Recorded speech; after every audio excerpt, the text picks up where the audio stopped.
हे तुम्ही म्हणजे अच्छा.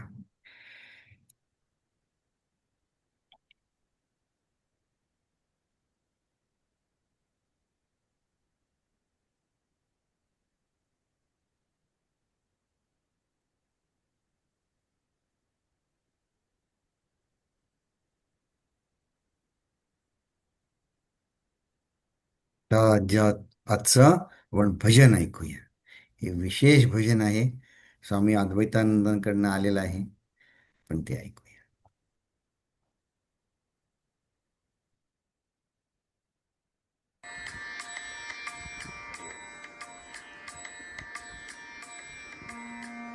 ये भजन भगवान और भक्त का है।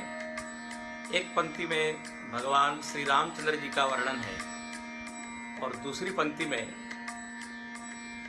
उन्हीं के परम भक्त श्री हनुमान जी महाराज का।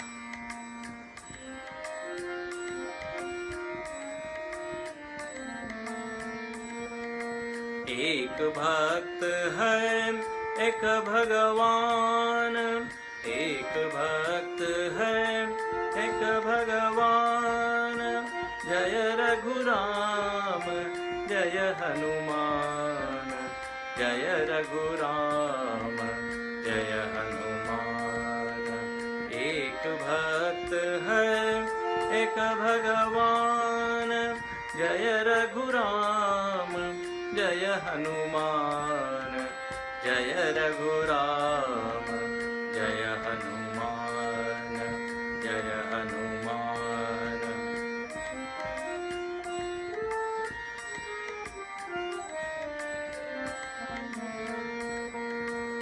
एक सिद्धि नव निधि के दाता, एक सिद्धि नव निधि के दाता।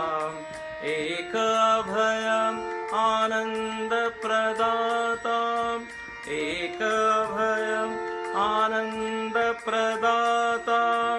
इन सागर को पल में लांगे, इन सागर को पल में लांगे।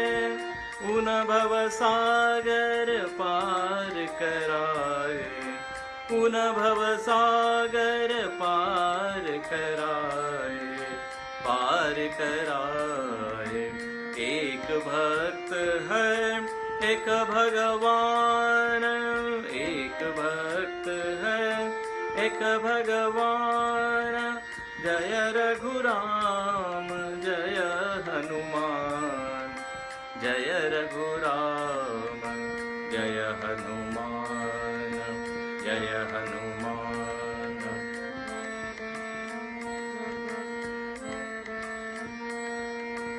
एक बैठे हैं वीरासन में, वीरासन में। एक बैठे हैं वीरासन में, सिंहासन पर एक विराजे, सिंहासन पर एक विराजे। इनके हाथ में गदा सुहाए, इनके हाथ में गदा सुहाए। धनुष बाण उन हाथ लिए हैं, धनुष बाण उन हाथ लिए हैं। हाथ लिए, हाथ लिए हैं।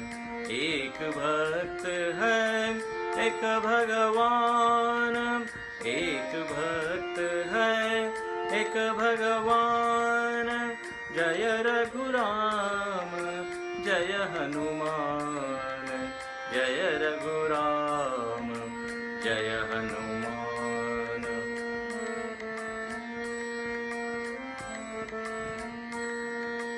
इन लंका की होली चलाए, इन लंका की होली चलाए।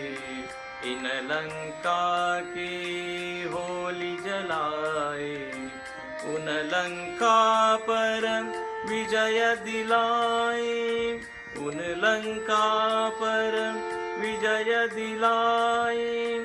एक बल सागर सागर है, एक बल सागर गुण सागर है।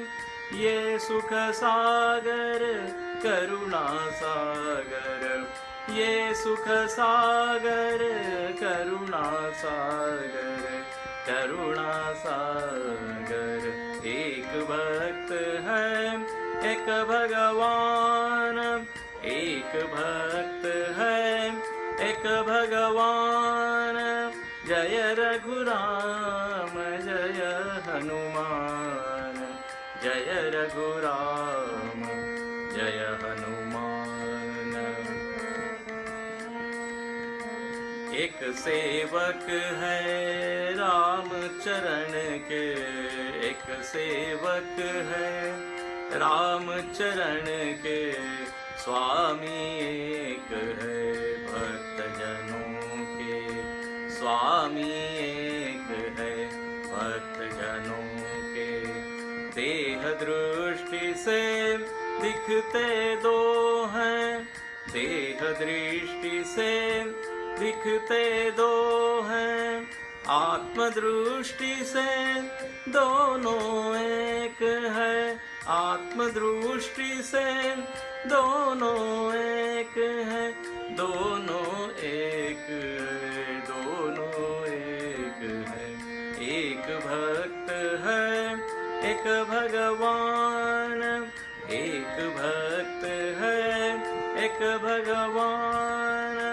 जय रघुराम जय हनुमान, जय रघुराम जय हनुमान, जय रघुराम जय हनुमान, जय रघुराम जय हनुमान, जय रघुराम जय हनुमान, जय रघुराम जय हनुमान, जय हनुमान जय हनुमान।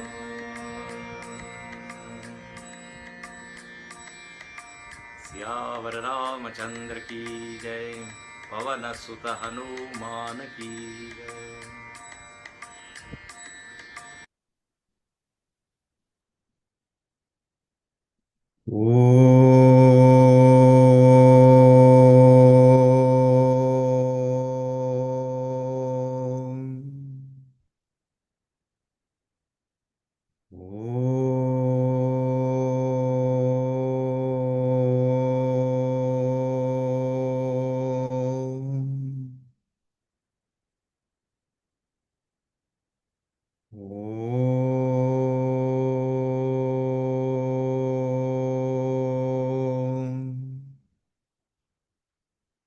ओम श्री गणेशाय नमः।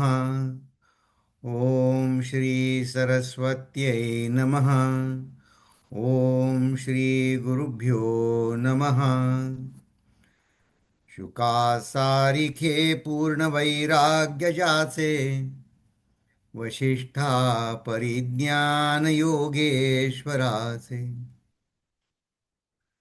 कवी वाल्मिका सारिखा मान्य ऐसा, नमस्कार माझा सद्गुरु रामदासा, नमस्कार माझा सद्गुरु रामदासा। जय जय रघुवीर समर्थ। नमस्कार तुम्हा सगळ्यांना. तुम्हा सगळ्यांना बघून आनंद होत आहे. आणि आता आपण दासबोधाच्या या पुढच्या अभ्यासाला आपण गेल्या वेळेस सुरुवात केलीच होती. हं, आपली स्वतःची साधना कशी चालू आहे याचे निकष आणि काही प्रश्नोत्तर आपण गेल्या वेळी पाहिली. प्रचितीवरती का लक्ष द्यायचं, का लक्ष द्यायचं, प्रचितीवरती का एवढं महत्वाचं, त्याच्यावर आपण पुन्हा पुन्हा पुन्हा पुन्हा विचार केला. असं आहे बघा की आपल्यामध्ये जे सद्गुण निर्माण व्हायला पाहिजे, मनशुद्धी निर्माण आपल्या मनामध्ये व्हायला पाहिजे, ते दुसरं कोणी करू शकत नाही बघा. हे आपल्याला केले पाहिजे. रामकृष्ण परमहंसांच्या निकटच्या सहवासांनी त्यांची काही आठवणी दिल्या आहेत. त्यातल्या 2-3 आठवणींमध्ये एक गोष्ट अगदी कॉमन आहे, सगळ्यांमध्ये आहे. ती मला अगदी प्रकर्षाने जाणवली. हं. बघा, त्यांचे अगदी निकटचे भक्त जे झाले ते नंतर आता स्वामी झाले. ते सगळे तरुण होते, 19-21 वर्षाचे होते. तर आता त्यांच्या मनामध्ये अनेक इच्छा, आकांक्षा, तरुणपणच्या सगळ्या असतात, वेगवेगळ्या असतात कोणाच्या. तर त्यातले प्रत्येकाने रामकृष्ण परमहंसांना काय सांगितलं, की जेव्हा त्यांच्या साधनेमध्ये पुढे प्रगती होण्यासाठी रामकृष्ण परमहंस त्यांना म्हणले, की त्याच्यासाठी मनाची शुद्धता लागते, त्या प्रचिती अशा यायला. तर म्हणले, मग तुम्ही द्या ना. तुम्ही जर देवीचे इतके महान उपासक आहात, तुम्ही आमचं मन शुद्ध करा. तर प्रत्येकाला ठाकूरांनी वेगवेगळ्या प्रसंगी वेगवेगळ्या शब्दांनी एकच सांगितलं, की ते काम तुझं तुला केलं पाहिजे. ते मी तुला करून देऊ शकत नाही. काही वेळेस त्यांनी रावणाचं उदाहरण दिलं, काही वेळेस आणखी कोणाची उदाहरणं दिली, हिरण्यकशिपूचं दिलं एखाद्या वेळी. पण म्हणे दोन उदाहरण म्हणे, मी तुम्हाला म्हणे देवाचं मागायला आलो, तुम्ही मला राक्षसाची उदाहरणं काय देता? असं त्यांनी विचारलं. तर त्यांनी काय सांगितलं, म्हणे सिद्धी येतील, पण म्हणे आपण सिद्धींची काळजी करू नये. त्यांचं एक वाक्य विनोबा भावेंचं खूप फेमस आहे. ते म्हणायचे, सिद्धींची काळजी नको, सिद्धींची काळजी घ्यायला साधना समर्थ आहे. हे विनोबा भावेच असं बोलू जाणे बुवा. फार ते कॅप्सूल सारखं बोलायचे. म्हणजे सिद्धींची काळजी करण्यास साधना समर्थ आहे, तुम्ही फक्त तुमची साधना करा. तर रामकृष्ण परमहंस म्हणायचे, बघा म्हणे, रावणाने काय झालं, मन शुद्ध न करता साधना केली, त्याला सिद्धी मिळाल्या, पण सुखी झाला का तो? सगळ्या जगाने रामामध्ये अजूनही म्हणे त्याच्यात परमेश्वर बघते, पण रावण पाहू शकला का? त्याच्या स्वतःच्या सगळ्या कुटुंबाचा त्यांनी नाश केला, पण त्यांनी रामामध्ये देव नाही पाहिला. म्हणजे अशा सिद्धी येऊन तुम्हाला आपल्याला काय उपयोग? तर त्यासाठी मन शुद्ध केलं पाहिजे, तरच म्हणे ते सिद्धी तुम्हाला आणि समाजाला उपकारक ठरते. मग आता एवढं प्रचिती पाहायचं, मग आपण म्हणू काही उदाहरण द्या, काही आम्हाला अं, दृष्टांत द्या. तर लगेच पुढचा समाज बघा, उत्तम पुरुष निरूपणाचा, धर्मस्थापनेचे नर.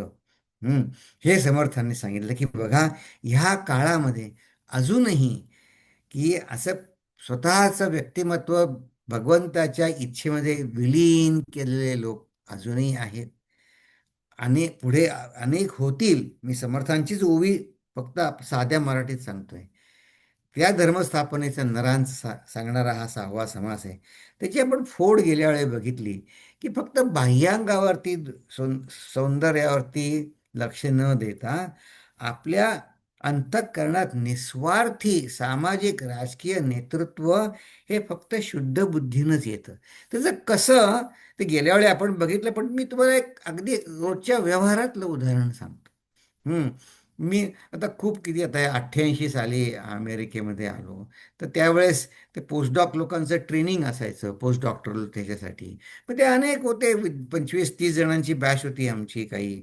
मग आता काही कुठून आले होते, काही दिसायला सुंदर होते, काही नव्हते, बुटके होते, तरुण होते, जे पण काही होते. तर त्यातल्या काही, एक एक मुलगी, ती आपली होती साधी, सर्वसाधारण, आणि तिला बाकीचे जण हेटाळून तिला जरा कमी लेखायचे. तर एकदा काय झालं, त्या लॅबमध्ये रोटेशन असतं की नाही, तुम्ही एक शब्द ऐकले असेल, प्रत्येक लॅबमधनं 2-3 लॅबमधनं नेतात. तर एका ठिकाणी तो काय म्हणला, सायंटिस्ट तिथला, म्हणे आज म्हणे हा प्रयोग होऊ शकणार नाही, कारण त्यांचा कुठला तरी एक इक्विपमेंट आहे, त्याचा बेल्ट तुटला आहे आणि ते नाही आहे त्यांच्याकडे. म्हणून ते नुसतेच सांगत होते. तर ही सगळ्या मुलांनी, बाकीच्यांनी खटपट केली, त्यांना नाही आलं. मग काय करायचं आता? तर ही जी मुलगी होती, की ज्याला बाकीच्या सगळ्यांना हेटाळायचे, कमी लेखायचे, ती म्हणली, sir, may I try to fix the belt. म्हणलं, अरे तुला माहिती आहे? म्हणे, बघते. तिनं फिक्स केला. फिक्स केला. तर लगेच बाकीच्या मुलींना कळलं, की अरे, आपण जिला अगदी साधी काहीतरी समजत होतो, श्रीलंकेची मुलगी होती ती, पण तिनं फिक्स केलं. त्याची पाहायची दृष्टी बदलली. तो सायंटिस्ट आहे, म्हटलं तुला येतं का सगळं? हा म्हणे मी पाहिलंय थोडंसं, माझ्या वडिलांचं वर्कशॉप आहे म्हणे श्रीलंकेमध्ये, तर मी लहानपणापासून बघते शिकते. तर म्हणे तिथे तुम्ही म्हणे इथे, नंतर सांगत होती ते प्रोफेसरला नाही म्हणली, म्हणे इथे सगळे म्हणे थोडं काही खराब झालं की टाकून देतात, मी म्हणे ते दुरुस्त करतो. मला माहिती होतं ते कसं करायचं. पहा. तर हे बाहेरचं सौंदर्य बाहेरचं टिकत नाही जास्ती हो. वेळ प्रसंगी तर काय करायचं बाहेरचं सौंदर्य. समर्थांची जे ओवी आहे, आपण गेल्या काही दशकांपूर्वी बघितली होती ना. रूप लावण्य अभ्यासिता नये, सहज गुणांसी न चले उपाये, काहीतरी सोय धरावी आगंतुक गुणांची. रूप लावण्य अभ्यास किती करणार, रूप लावण्य काही होणार नाही. स्वाभाविक जे गुण आहेत त्यांनी विशेष काही येत नाही, मग काही सोय धरा आगंतुक गुणांची, जे म्हणजे अक्वायर करा. हम्म. मग मन शुद्ध असेल ना, तर साहजिकच निस्वार्थीपणे सामाजिक आणि राजकीय नेतृत्व नेतृत्व तुमच्याकडे येतच. त्यासाठी तुम्हाला नेतृत्वासाठी भांडायला लागत नाही. आणि त्यानंतर अशा परिपक्व पुरुषाचे जीवन हे समर्थांनी देणे ईश्वराचे या अर्थाच्या ओव्या आहेत. ते आपण, मला असं वाटतं, या 13व्या ओवीपर्यंत आपण गेल्या वेळी बघितलं होतं. त्याच्यावर अगदी थोडक्यात आपण एक नजर टाकू. हं, की केवळ बाह्य सौंदर्य दृष्टीवर जास्ती नाही, ते आपण आता बघितलं सगळं. शरीर सुंदर सतेज, वस्त्रे भूषणे केले सज्ज, अंतरी नसता चातुर्य बीज, कदापि शोभा न पावी. याचं अगदी ज्वलंत उदाहरण मला जे आठवलं ते तुमच्याबरोबर मी शेअर केलं. की अगदी खरं आहे बघा, अजूनही माझ्या एवढी वर्ष झाली ते लक्षात आहे. आणि असा मनुष्य कोणाला हवा? शीघ्र कोपी सदा कदापि न धरी मर्यादा, राजकारण संवादा मिळोची नेणी, असा नको. त्यांना तर समर्थ राक्षस म्हणतात. हे मानवाच्या ह्याच्यातले ते राक्षस आहेत. हं, तर ठीक आहे. आता आपल्याला म्हणजे मला माझ्यातलं अ, अ, दानवत्व कमी करायचं आहे, तर मी असं वागलं नाही पाहिजे. तर ठीक आहे, आता आपण पुढे चल. आता पुढच्या ओव्या सुद्धा आपण गेल्या वेळी बघितल्या. त्याचं आपण राजकीय नेतृत्वासाठी आपण एक 1918 साली पब्लिश झालेलं एक इंग्रजांच्या काळाचं हे बघितलं, की शिवाजीराजे कसं म्हणले की अफजल खानाला मारला गेला, त्याचं क्रेडिट कर्तृत्व आपल्याकडे नाही घेतलं त्यांनी. त्यांनी म्हणले तुमच्याच कृपेने मी सुटलो. तर आणखीन एक, तुम्ही बम पुरंदरे नाव ऐकलंय का? बम पुरंदरे, त्यांची ह्याच्यावर खूप अभ्यास आहे. त्याचे आता गेल्या 6-7 वर्षात त्यांच्याही आणखीन काही आठवणी त्यांनी त्यांच्या पोस्ट केल्या आहेत. त्यांनी काय लिहिलंय बघा, की भगवान या शिवाजी राजा काही म्हणे आत्मज्ञानी पुरुष नव्हता, पण त्यांनी त्याचं सबंध आयुष्य शंकराच्या सेवेसाठी, रामाच्या सेवेसाठी त्याचं आयुष्य आहे. ते अफजल खानाच्या वधाचीच एक आठवण त्यांनी त्या एका बखरीत त्यावेळेच्यांनी लिहून ठेवली आहे. त्यावेळी वकील असत बघा. तर हे त्या अफजल खानाचा जो वकील होता, त्याचं नाव काहीतरी, तो तळ कोकणातला कुलकर्णी असं त्याचं नाव होतं. तर ते तो अफजल खानाकडनं वकील होता तो. तर अफजल खाना जेव्हा कोलमडून पडला, वाघ नखं त्याच्या पोटात गेली, तो ठरलं असं होतं की शिवाजीराजे आणि अफजल खान आणि दोघांचे एक एक वकील एवढेच फक्त तिथे असतील. तर त्या अफजल खानाच्या वकिलांनी तलवार काढली. ते सगळ्यांकडे शस्त्र असत, त्यांनी तलवार काढली शिवाजीवर हल्ला करायला. तर हे शिवाजीच्या मनामध्ये नेहमी शिवशंकर कसे असत, तर त्यावेळेचं एक वाक्य त्यांनी इतिहासकारांनी लिहून ठेवलंय. शिवाजी राजांनी त्या अफजल खानांच्या वकील जे ब्राह्मण होते त्यांचा वार आपल्या तलवारीनं झेलला आणि त्यांना म्हणले, आपण ब्राह्मण, आपणावर वार करू नये. शिवशंकर माझ्या हातून जर आपली हत्या झाली तर शिवशंकर आम्हास हसेल. असं असं शिवाजीचं वाक्य आहे. की आम्हा शिवशंकर हसेल आपली हत्या झाली तर. पण त्यांनी ऐकलं नाही आणि शिवाजीनं त्या वकिलांची हत्या केली. हं. पण त्यांचं लक्ष कसं तेव्हापासून ते सगळं रामदास स्वामींना कसं म्हणले, तुमच्याशिवाय तुमच्या कृपेशिवाय मी त्यांच्या त्या मगर मिठीतनं फिरणं शक्य नव्हतं. स्वतःकडे क्रेडिट नाही घेतलं त्यांनी. हं. मग आता हे झाल्यानंतर आपण या ओव्या सुद्धा बघितल्या. पण त्यावेळेस नियम कसा बघितला, की समयासारिखा समयो येईना. एकच समय एकच नियम धरून चालत नाही. कधी नमतं पण घ्यायला लागतं. नेम धरिता राजकारणा अंतरपडे. अंतरपडे म्हणजे राजकारण म्हणजे समाजकारण दूर राहतं. नेम सहसा चलेना. त्या नियमानुसारच सगळं करायचं. तर मग संघटना चालत नाही तशी. अगदी नियमाने म्हणून अति सर्वत्र वर्जावे, प्रसंग पाहोन चालावे, हट्ट निग्रही न पडावे, विवेकी पुरुषी. आता हे बघा, हे अति सर्वत्र वर्जावे, पण प्रसंग पाहून चालावे कसं. तर शिवाजी राजांची ॲडमिनिस्ट्रेशन ग्रेट कसं, त्याचं का ग्रेट, त्याचं एक गमक असं सांगतात इतिहासकार. मला त्याची जास्ती माहिती नाही, पण आपल्यापैकी कोणी इतिहासाचा अभ्यासक असेल त्यांनी बघावं, की आधीचे राजे काय करायचे, ते वतनं लिहून द्यायचे. म्हणजे ही 5 खेडी तुम्हाला दिली, मग ती तुम्हाला दिल्यानंतर ती नंतर तुमच्या मुलांना सगळ्यांना ती खेडी तुमच्या नावावरच, गावं तुमच्या नावावर चालू राहतील. शिवाजीराजांनी सांगितलं असं नाही करणार आम्ही, वतन लिहून नाही देणार. म्हणजे तुम्ही कर्तबगारी केली म्हणून तुम्हाला काही दिलं, पण तुमची मुलं तशी निघतील अशी काय खात्री नाही. म्हणून शिवाजीराजांनी त्यांच्या राजवटीमध्ये हे अमुक अमुक जिल्हे तुम्हाला दिले असं बंद केलं. पण शिवाजीराजांचा जेव्हा राज्याभिषेक झाला आणि ते गागा भट्ट जे काशीहून आले, त्यांनी शिवाजीकडे वतन मागितलं. तर शिवाजीराजे म्हणले, अरे मी एवढा राजा याच्यावर झालो की मी कोणाला असं लिहून दिलं नाही. मुलूक सर्व सर्व जमीन सरकारची, अशी कोणाला लिहून द्यायची नाही. पण आता त्या भटजींनीच मागितली म्हटल्यानंतर काय, दिली त्यांना 3 गावं लिहून. पण असा लिहिला की तुमच्या पणत्वानी ती स्वराज्यात परत करावी, असं लिहिलं. तर तर कसं बघा, अति सर्वत्व वर्जावे पण तो प्रसंग पाहून चालावे. हां, असं आहे. ठीक आहे, आता ह्याची उदाहरणं सांगत बसलो तर आपला समास राहायचा. हं, पण म्हणे त्यांनी काय केली सूचना, अखंडची सावधान, बहुत काये करावी सूचना, परंतु काही एक अनुमान आणिले पाहिजे. तुम्हाला ईश्वर तुमचा स्वाभिमानी आहे, विशेष तुळजा भवानी, परंतु विचार पाहुनी कार्ये करणे. ठीक आहे. मग आता पुढे काय झालं, समर्थापासी बहुतजन, राहिला पाहिजे स्वाभिमान, निश्चळ करून या मन, लोक असती.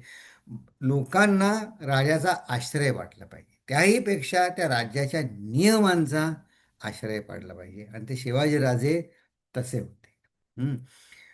म्लेंछ दुर्जन उदंड, बहुता दिसांचे माजले बंड, या कारणे अखंड सावधान असावे.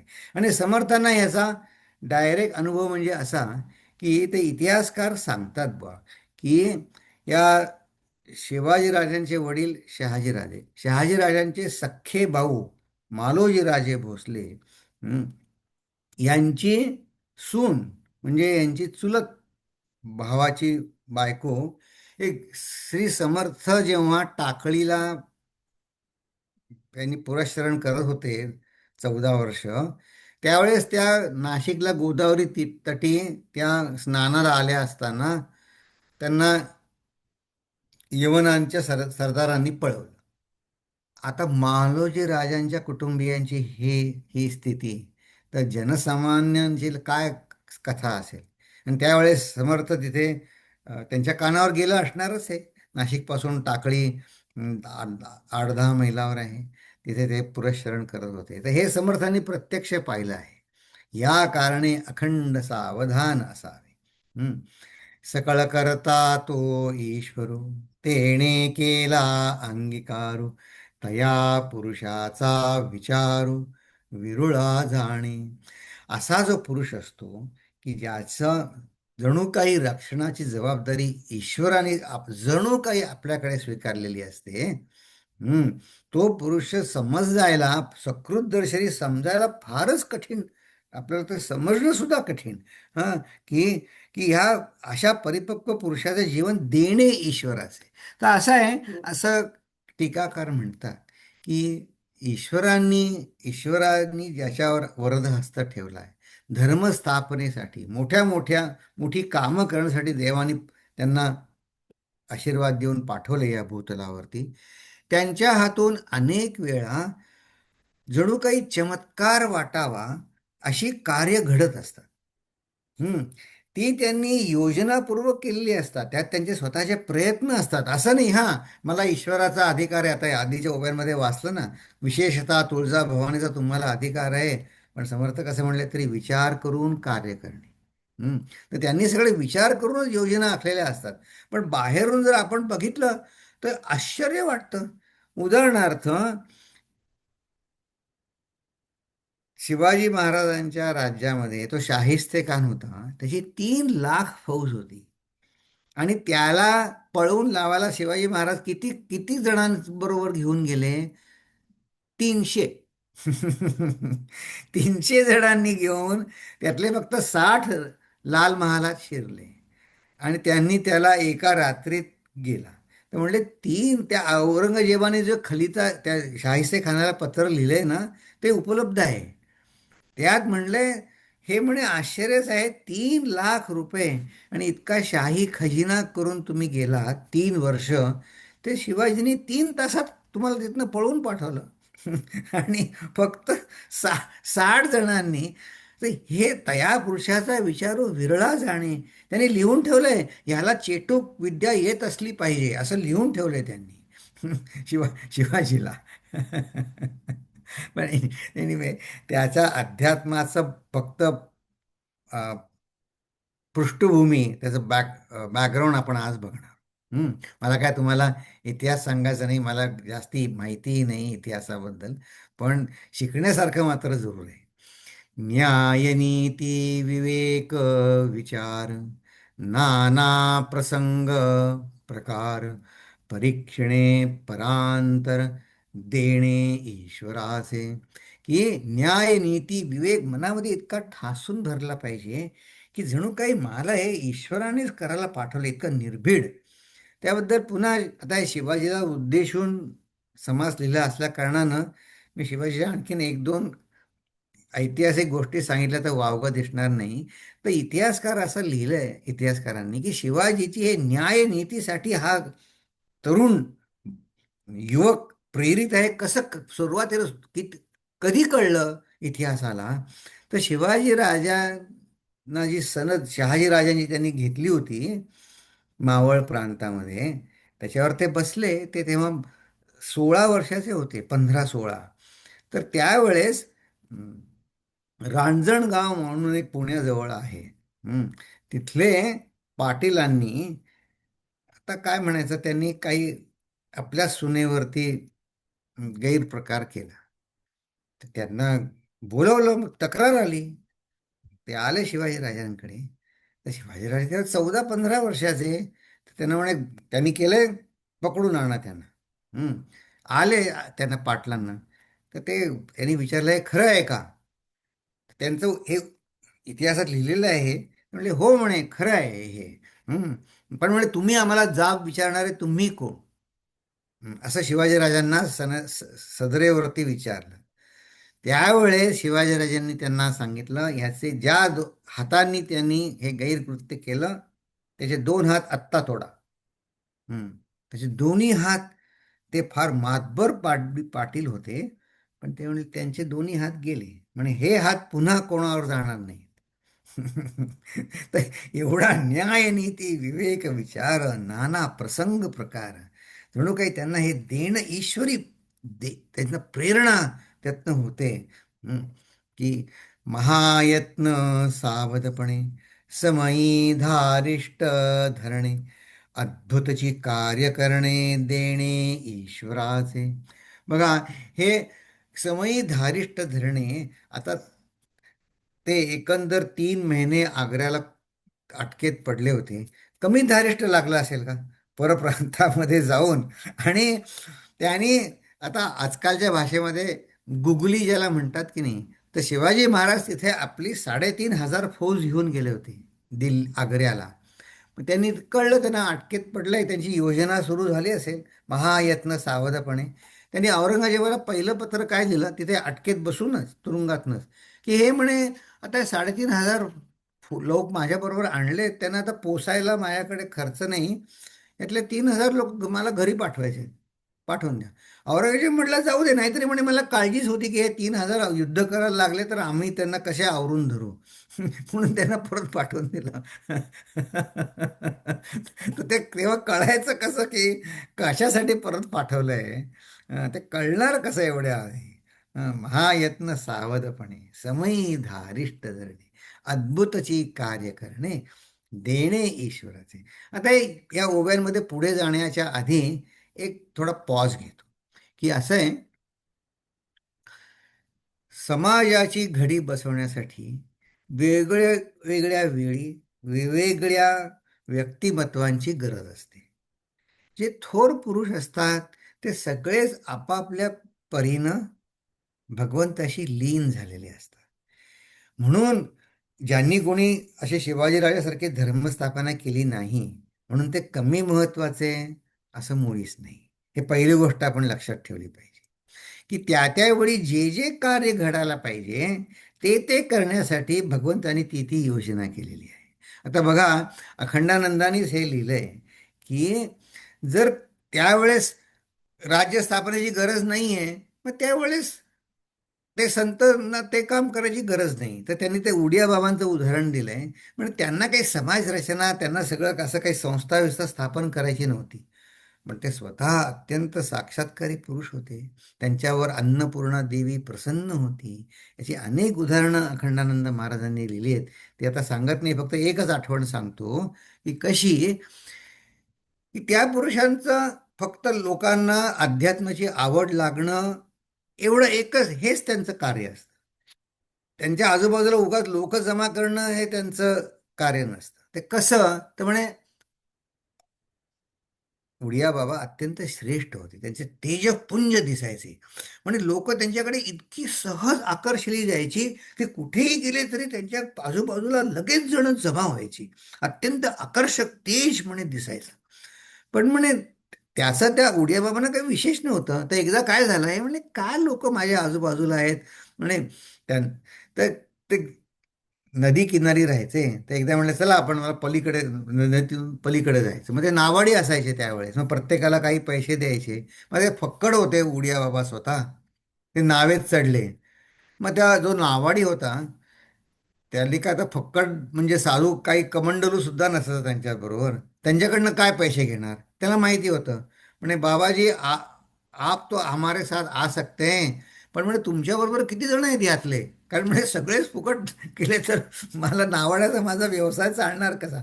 तर म्हणे त्यावेळेस उडिया बाबांनी त्यांना सांगितलं, माझ्याबरोबर कोणी नाही म्हणे, मी एकटा आहे. ते म्हणे 30-35 जण, आमच्याकडे म्हणे कोणाकडे पैसे नव्हते, कोणाकडे काही होते थोडे पैसे. मग तो नावाडी म्हणे खूपच कडक निघाला. तो म्हणला उतरा सगळे, ज्यांच्याकडे पैसे नाहीत ते उतरा खाली. मग म्हणे तो म्हणे उतरवलं. आणि म्हणे उडिया बाबा तर काय म्हणे, ते नावीड बसून आम्हाला अच्छा करून गेले, वा हरिओम म्हणत ते बसले गेले. आम्ही म्हणे दुसऱ्या जिथे पाणी खोली कमी होती असं म्हणे आम्ही 7 मैल चालत गेलो, तर तिथे नदी ओलांडली. मग तिथनं पुन्हा उलटे चालत आलो, संध्याकाळी त्यांच्या आश्रमात पोहोचलो. तर म्हणे मी उड्या बाबांना विचारलं, हे काय केलं आज तुम्ही, आम्हाला दिवसभर चालवायला लावलं. मग म्हणे, पण नावाड्याने विचारलं, मी म्हणे कुठे तुम्हाला बोलवलं होतं माझ्याबरोबर या म्हणून, तुम्हीच आलात, बसा म्हणे आलात. हे, तर असं आहे, प्रत्येकाचं दैवी कार्य वेगळं वेगळं असतं. तर त्या त्या काळी समाजाची जी जी गरज आहे त्या ती ईश्वर योजना करत असतो. हं. तर हे धर्मस्थापनेसाठी असा निस्पृह, हं, परोपकाराय जनहिताय असलेल्या पुरुषाचं वर्णन समर्थ करतायत. त्यावेळेस आपण तिथे बघूया. यशकीर्ती प्रताप महिमा उत्तम गुणासी नाही सीमा नाही दुसरी उपमा देणे ईश्वराचे.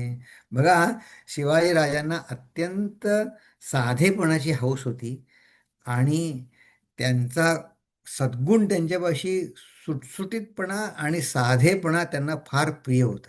त्यांचं एक वाक्य खूप प्रसिद्ध आहे. हं. आता शिवाजीराजांनी त्या काळच्या प्रथेप्रमाणे काय 2-3 काय जास्ती सुद्धा लग्न केली असतील. तर त्यातल्या एक तिसऱ्या नंबरची जी पत्नी होती मोहिते, मोहित्यांच्या घराण्यातनं आलेली, तिला नटण्यास माझी खूप हौस होती. हं. आणि आधीच्या शिवाजीची पहिली पत्नी होती, तिला काही अजिबात नटण्याची हौस नव्हती. तर या तिसरी पत्नी कायम तक्रार करायची, की मला तुम्ही एवढे कमीच दागिने दिले, अमुकच दिले, तमुकच दिले. मी हे उत्तम गुणाचे नाही सीमा ते सांगतोय हं. तर ते एक वाक्य असं फेमस आहे. तर शिवाजीराजे एकदा आल्यानंतर त्यांनी तिला काही दिले असतील नजराणे, काही दागिने. त्या म्हणल्या, हे नाही दिले, पण तिच्याकडे ते आहे, सोयराबाईंकडे हे आहे, आमच्याकडे हे नाही." तर शिवाजीराजांनी त्यात असं अ, संवाद झालेला आहे. ते म्हणले, "तुम्ही उद्या म्हणे साहेबांकडे जा." म्हणजे त्यांच्या शिवाजींच्या आईकडे. हं. पण त्या तुम्हाला, कारण शिवाजीराजे मोहिमेहून आल्यानंतर सुरुवातीला आईला भेटत आणि मग राणीवशात जा. त्यामुळे उद्या तुम्ही साहेबांकडे जा. ते तुम्हाला एक खास दागिना देतील. तर तिला खरं वाटतं बरं का, की अरे काय काय खरं काय दागिना? म्हणजे काय नाव त्याचं? काय दागिना आहे तो? तर शिवाजीराजांनी तेव्हा म्हटलं तसं नमूद आहे, म्हणे साधेपणा हे त्याचं नाव. त्या दागिन्याचं नाव साधेपणा हे त्याचं नाव. उत्तम गुणासी नाही सीमा नाही दुसरी उपमा ईश्वराचे देणे ईश्वराचे. देव ब्राह्मण आचार विचार कित्येक जनासी आधार सदा घडे परोपकार देणे ईश्वराचे. बघा हे ब्राह्मण म्हणजे या इथे ज्ञानाची जिज्ञासा असलेलं, ज्ञानाची ज्ञानसंस्था शिक्षण संस्था या अर्थानं, की ज्यांना केवळ ब्रह्मज्ञानासाठी शिक्षणासाठी वाहून घ्यायचंय, ह्यांचा देखभाल कोण करणार? त्यावेळेस काही पैसे देऊन घेऊन शिकवत नसत. तर यासाठी आचार विचार कित्येक जनांचे आधार सदा घडे परोपकार देणे ईश्वराचे. इहलोक परलोक पहाणे अखंड सावधपणे राहणे बहुत जनांचे सहाणे देणे ईश्वराचे. असं आहे की ह्या लोका ज्या काही मला ईश्वर कार्याला पाठवलंय ते तर करीनच, पण लोकांकडनं त्यांचं ह्या जन्मामध्ये आणि परलोकामध्ये दोन्हीकडे अखंड सावधपणे, म्हणजे माझ्या मनात चांगल्या वासना समाजामध्ये रुजण्यासाठी त्या राजाला काय करायला लागतं? लोकांचं गुणदोष पोटात घालून मग सगळं करायला लागतं. बहुत जनांचे सहाणे देणे ईश्वराचे. बघा, आपल्याला हे स्टेजवर बसलेले सत्पुरुषांना काय म्हणतात, रिस्पेक्ट आणि मान सन्मान मिळतो, तो फक्त आपल्याला दिसतो. पण त्या खुर्चीत बसून काय वेदना आहेत. हं.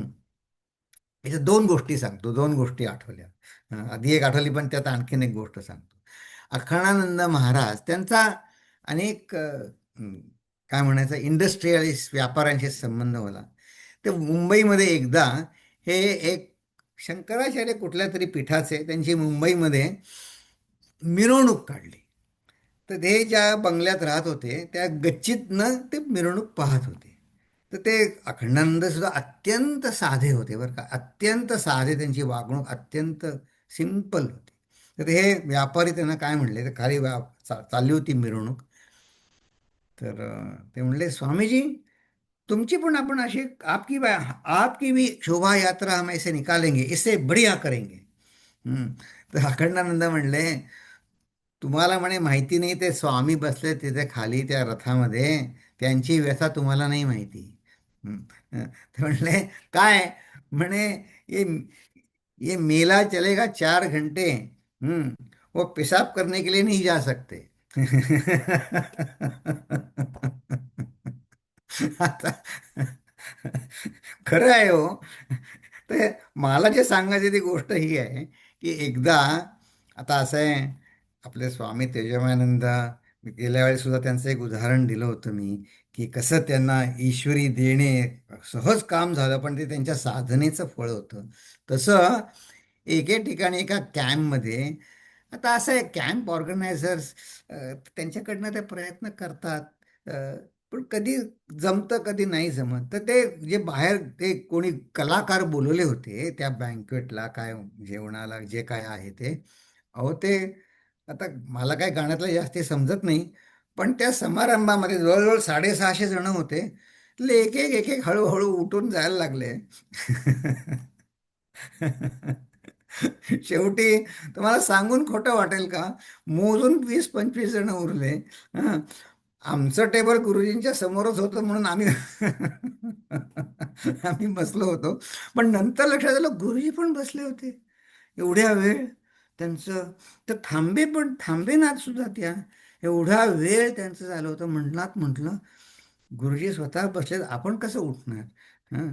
तर असं आहे, आपल्याला ते बहुत जनांचे सहाणे देणे ईश्वराचे. आणि त्यानंतर त्या बाईंना व्यवस्थित खूप छान झाला आपला कार्यक्रम, त्यांना काय बिदागी दिली, सगळं गोड बोलून त्यांचा निरोप घेतला. पण या मोठेपणाच्या ज्या वेदना आहेत ना, त्या आपल्याच्याने नुसतं ते, आपल्याला त्याची कल्पना सुद्धा येत नाही. हं. ही देणे खरंच, खरोखरच देणे ईश्वराचे. देवाचा काही पक्ष घेणे, ब्राह्मणाची चिंता वाहणे, बहुजनाचे पाळणे, देणे ईश्वराचे. की देवासाठी जे हे शिक्षणाच्या, ब्रह्मज्ञानाच्या, परमार्थाची, याचा, आश्रमांची चिंता वाहणे, बहुत जनाचे पाळणे, आणि हे शिवाजीने केलेलं आहे. तर त्याची आणखीन एक आठवण मला आत्ता झाली, की त्यांनी समर्थांवर पूर्ण कृपा, समर्थांचं त्यांना काहीतरी द्यावं असं वाटलं, म्हणून त्यांनी त्यांचा जो चाफळचा जो देऊळ आहे ना, त्याला त्यांनी काही त्यांच्या राजव्यवस्थेतनं काही पैसे त्यांना कबूल केले, काही दान, दरवर्षी तुम्हाला या रामनवमीच्या उत्सवासाठी हे पैसे येत राहतील. हे देवाचा काही पक्ष घेणे, बहुत जनांचे पाळणे, हे सांगतोय मी. तर पण एकदा काय झालं, रेड टेप आपता आहे तशी शिवाजीच्या वेळी पण असणारच हो थोडीफार. तर त्यावेळेस 10 दिवस उरले, काही काय अमुक खूपच थोडे दिवस उरले, 10 नाही, खूप कमी दिवस उरले, तरी शिवाजीकडनं काही ते त्यांच्या सरकारी ह्याच्यातनं काही ते पैसे आले नाही. मग ते रामाचा उत्सव कसा होणार? मग त्यांनी समर्थांना सांगितलं की हो, पैसे नाही आले आणि ते रामनवमीचा उत्सव आता कसा करायचा? समर्थांनी त्यांना उत्तर दिलं, ज्याचा उत्सव आहे त्याला काळजी, बघेल राम. मग सगळी निजानीज झाल्यानंतर त्या रात्री त्यांनी कल्याण स्वामींना बोलवलं. हम्म. आणि त्यांनी एका बैठकीमध्ये हे 205 मनाचे श्लोक सांगितले. अशी अशी इतिहास आहे त्या मनाच्या श्लोकांचा. आणि त्यांना आज्ञा केली आणि स्वतः जंगलामध्ये गेले. आणि कल्याणांनी दुसऱ्या दिवशी सकाळी त्या शिष्यांकडनं त्या कॉपी, त्याच्या प्रती काढल्या त्या मनाच्या श्लोकांच्या, आणि गावोगावी जाऊन सांगितलं की हे श्लोक म्हणून भिक्षा आणा. तर त्या काळीच काही वर्तमानपत्र किंवा टी व्ही रेडिओ नव्हता, हे नवीन श्लोक आले आणि त्याच्यामध्ये वेदांत ठासून भरलेला आहे या वेदाच्या श्लोकांमध्ये. लोकांना ते इतके आवडले. हे देणे ईश्वराचे, भरभरून धान्य मिळालं. आणि रामनवमीच्या आदल्या दिवशी स्वामी देवळामध्ये आले आणि बघितलं, उत्सव व्यवस्थित पार पडला. तर ज्याला देवाचा काही पक्ष घेणे, बहुत जनाचे पाळणे, देणे ईश्वराचे, हे लोकांना अद्भुत वाटावं अशा गोष्टी, पण ते हे देणे ईश्वराचं आहे. कारण ईश्वराला सुद्धा धर्मसंस्थापना करायला असा एक एलिजिबल अधिकार असलेला मनुष्य पाहिजे. आणि भगवंत आपले अधिकार त्याच्यामध्ये देत असतो. हम्म. धर्मस्थापनेचे नर, ते ईश्वराचे अवतार, झाले आहेत पुढे होणार, देणे ईश्वराचे. म्हणजे बघा, ही हिंदू धर्माची विशेषता आहे. ते म्हणतात ईश्वराचे अवतार अजूनही होणार आहे, होतच आहेत, पुढेही होणार आहे. हम्म. देणे ईश्वराचे, धर्मस्थापनेचे नर.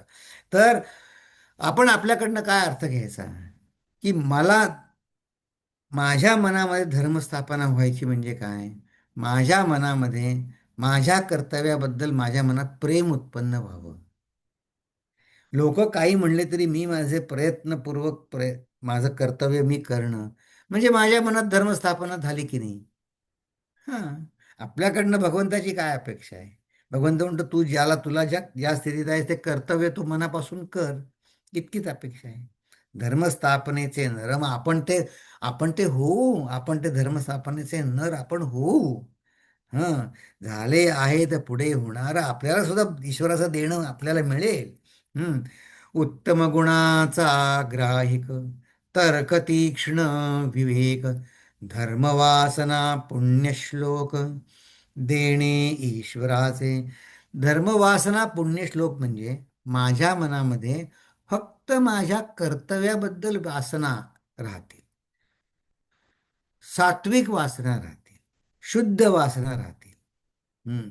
आणि मी विवेकाने, हा तीक्ष्ण विवेक करून मी माझ्या मनाला समजावे.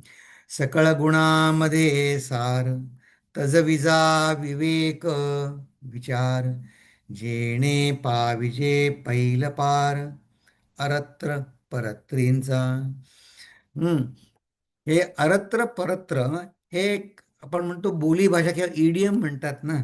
आपण म्हणतो ना, आजकाल काही असं होत नाही, म्हणजे फक्त आजकाल म्हणजे काल आणि आज असं नाही बरं का, म्हणजे इन रिसेंट टाइम्स असं म्हणतो ना. तसं हे अरत्र परत्र म्हणजे कुठल्याही प्रसंगी, कशाही प्रसंगी बघा, की तुम्ही जेणे पाविजे पैल पार, अरत्र परत्रींच, सर्व स्थितींमध्ये मी यशस्वी होईन. कोण? सकळ गुणांमध्ये सार, तजविजा विवेक विचार, असा जो कोणी करेल तो पहिलं पार, म्हणजे इथेही आणि स्वर्गातही. किंवा असा पण अर्थ आहे, संसारात आणि परमार्थात, दोन्ही ठिकाणी, दोन डायमेन्शन्समध्ये माझं जीवन सगळ्या बाजूनी माझं यशस्वी होईल. इति दासबोधे गुरुशिष्य संवादे उत्तम गुण निरूपण नाम समास 6वा इथे संपतो. आता आधी मला आपल्याला आहेत 10 मिनटं, पण आज मला दुसऱ्या एका ठिकाणी जायचं आहे. पण मी एक महत्त्वाची सूचना मला आपल्याला द्यायची आहे. काय सूचना द्यायची आहे, की आता आपला दासबोधाचा वर्ग, आता पुढचे 3 आठवडे आपला दासबोधाचा वर्ग होणार नाही. का? तर पुढच्या आठवड्यामध्ये इथं आमचं युवा शिबिर आहे. युवा लोकांचं आता समर कॅम्प आहेच, आणि नंतर पुढच्या आठवड्यात युवा शिबिर आहे. तर त्या युवा शिबिरामध्ये पालकांसाठी आम्ही संध्याकाळी एक व्याख्यान, सत्संग आयोजित केला आहे. मग त्यात मला आयोजक म्हणून मला तिथे जायला पाहिजेच आहे. त्याच्यानंतरच्या सोमवारी त्या स्वामींना घेऊन मी कुठे एका ठिकाणी जायचं आहे. म्हणून 24ला, म्हणजे याच्यानंतरच्या 20 तारखेला नाही जमणार. आज 13 तारीख आहे ना. 20 तारखेला आमच्याकडे कार्यक्रम आहे. 27 तारखेला मला जायचं आहे. आणि त्याच्यानंतरच्या आठवड्यामध्ये हे चिन्मय 75 विश्वसंमेलन न्यूजर्सीमध्ये आहे, तिथे जायचं आहे. त्यामुळे 3 तारखेला जमणार नाही, पण 10 तारखेला मात्र आपण पुन्हा भेटू. तर या 3 आठवडे, बरं आहे तुम्हालाही सुट्टीत दर आठवड्याला तुमच्या डोक्याला ताप नको. कारण पुढचा समाज कुठला आहे माहिती आहे का? जनस्वभाव निरूपण. म्हणजे हे उत्तम पुरुष आले, पण मी कसा आहे? ते माझं वर्णन समर्थांनी केलंय. आणि ते जरा, काय म्हणू मराठीमध्ये, ज्याला खोचक वाटेल असं प्रत्येकाने आपापलं घ्या. ज्याला मराठीमध्ये आजकाल टॉन्ट म्हणतात, तर तसं टॉन्ट त्याच्यात पुष्कळ आहेत. हं. तर टॉन्टला मराठीत काय म्हणतात मला माहित नाही. तर टोमणा टोमणा. टोमणा. हा, टोमणा. तर तो जनस्वभाव सांगणारा पुढचा समास आहे. तर मी आता थांबतो इथे. प्रार्थना आपण शेवटची म्हणून मग आपल्याला काही चर्चा करायची असेल तर बोलू. मी खरं काय त्याला अनुरूप असलेली उदाहरणं लिहून ठेवली होती बघा सांगायची, आणि मी काहीतरी दुसरं काय बोललो माझं मलाच माहिती नाही. तर असू द्या.